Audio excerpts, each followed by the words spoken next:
welcome back to Psychonauts 2. If you're binge watching this later, you may not realize quite a bit of time has passed between this video and the last. But I think I remember where we were. The game was urging us to go over into Otto's lab and start the best level of the game, but I think we're going to kind of mosey that direction. There's some interesting stuff to talk about first, and in this episode we'll cover the Psycho-Isolation Lab. The Psycho-Isolation Lab is a series of expository cutscenes, which makes it extremely valuable to study if you need to know how to make expository cutscenes. And you probably do. The way that Psycho-Isolation does it is the characters giving the exposition have very over-the-top personalities. We're going to start with Terrell, the receptionist. If you want to make exposition fun, you make the characters giving the exposition fun. But in this case, it's important to understand that the personalities are not just chosen at random. Terrell doesn't just happen to be strange and over the top. She's strange and over the top because of the exposition she has to give, in both a very literal sense and also a meta sense. She's designed this way, well, you'll see. Her personality has been twisted by her time in Psycho-Isolation, and she also has to explain Psycho-Isolation. Similarly, her personality is specifically chosen to contrast with Agent Boole in a way that makes Agent Boole's personality pop even more. We're also going to see some threadbare parts of the way that this world is set up, which we'll get to when we get to them. Hi! Hey, over here! Now, one of the problems is, if you talk to Terrell pretty quickly like this, she'll still act as if she's been calling your name for a while. I thought you'd never say hi. I tell ya, I have been waiting for someone to come visit for a long time. I was starting to think I was invisible. You ever get that feeling? Well, there was this one girl who looked kind of like a blue scarecrow, but she scared me. That's one of our intern friends. But you seem nice, so did I guess your name right? It's Raz. Oh, that was the very next name I was going to say, I swear. Now, if you don't talk to her, she'll actually go on and on and on with guessing names. So, her job is to explain what Psycho-Isolation is, and also set up Agent Boole's very contrasting personality. And I really enjoy this exchange. I think this is a very stable and well-written way to set up this exposition scene. I'm not committing myself to anything. Especially not... Wait, what are we talking about here? Psycho-Isolation, silly. We don't commit people anymore without... Her over-the-top personality also gives us a lot of opportunities to look at Raz's reaction shots. In there? Oh, just Agent Boole right now. He likes it in there. Keeps him from feeling overwhelmed by all the you-know-what in the woods. Squirrels? Voices. He can't shut them out. Can you believe he even finds me overwhelming? So anyway, I've got a nice room ready for you if you'd like it. Actually, I'm just here to visit Agent Boole. Oh, well, okay. Just be careful. Don't ask him too many things at once, or he'll curl up into a little ball and something might explode. Hi! Obviously, she's setting up a later situation where Agent Boole is almost certainly going to curl up into a little ball and explode. And I think that's fun. It's the way that this is all set up and told that works. The over-the-top personality allows them to do a lot of exposition and foreshadowing with a relatively easy setup.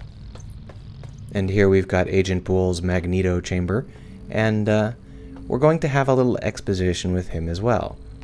Agent Boole also has a very extra personality, but he is extreme in the exact opposite direction that the girl downstairs was.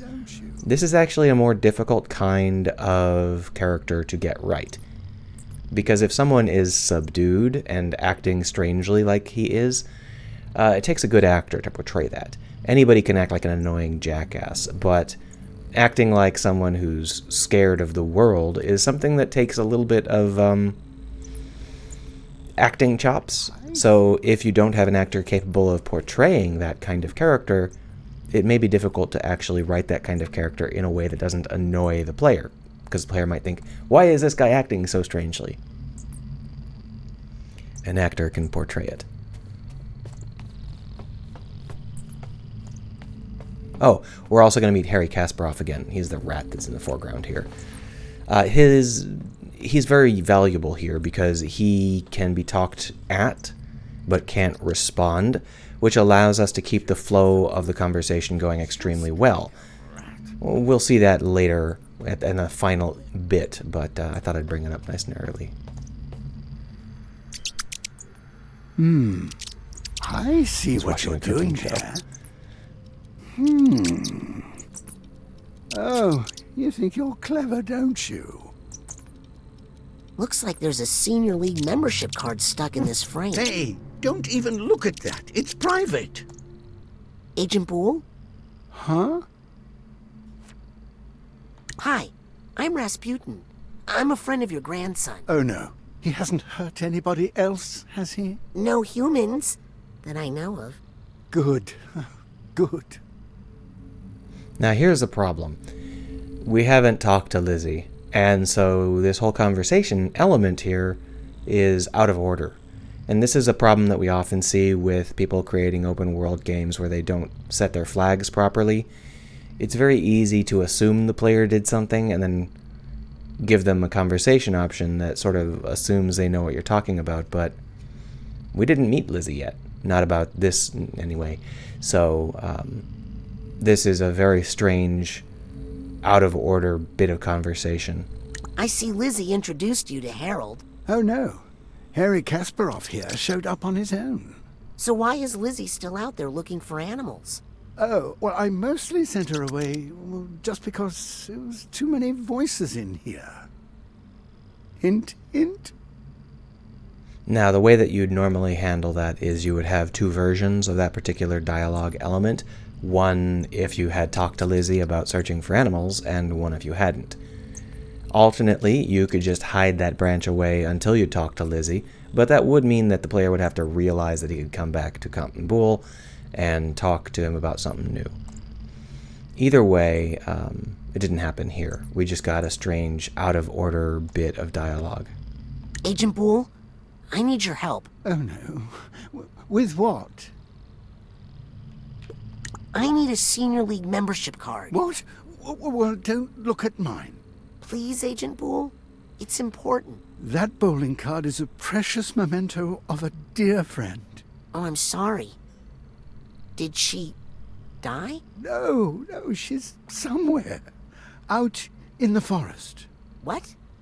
Well, let's go find her. Well, I've tried for years, but I just can't anymore.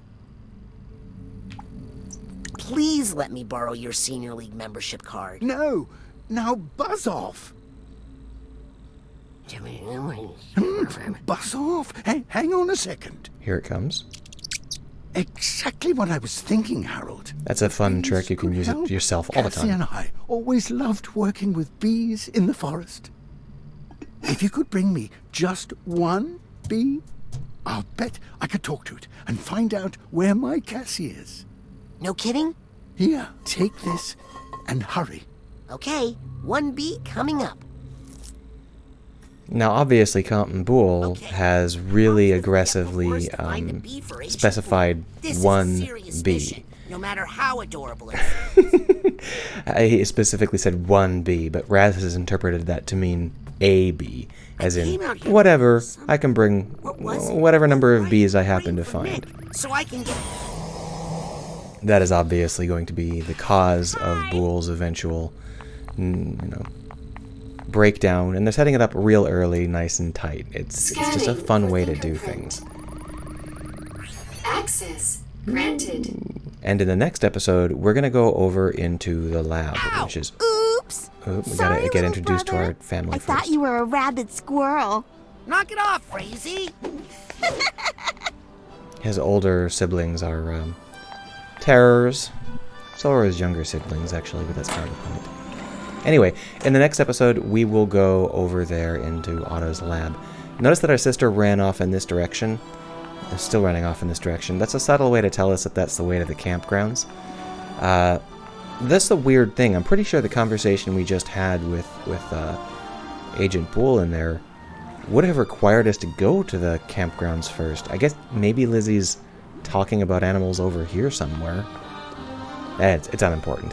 The point is that if you don't set your flags properly, you may think that the player has seen something that they haven't seen. It's one of the many problems with creating an open world game. See you next chapter, next episode.